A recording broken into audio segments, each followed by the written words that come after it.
Ang mabuting balita ng Panginoon, ayon kay San Juan.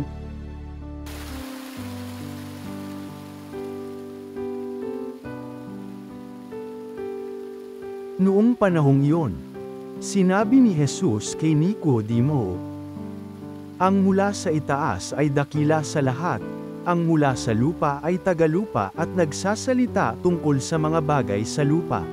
Ang mula sa langit ay dakila sa lahat." Pinatututuhanan niya ang kanyang nakita at narinig, ngunit walang maniwala sa kanyang patutuo. Ang naniniwala sa kanyang patutuo ay nagpapatunay na tapat ang Diyos. Sapagkat ang sinugo ng Diyos ay nagpapahayag ng mga salita ng Diyos, at walang sukat ang kanyang pagkakaloob ng Espiritu Santo. Minamahal ng Ama ang Anak, at ibinigay sa Kanya ang kapamahalaan ng lahat ng bagay.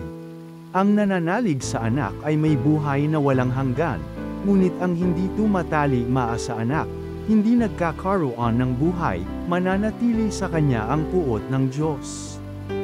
Ang mabuting balita ng Panginoon.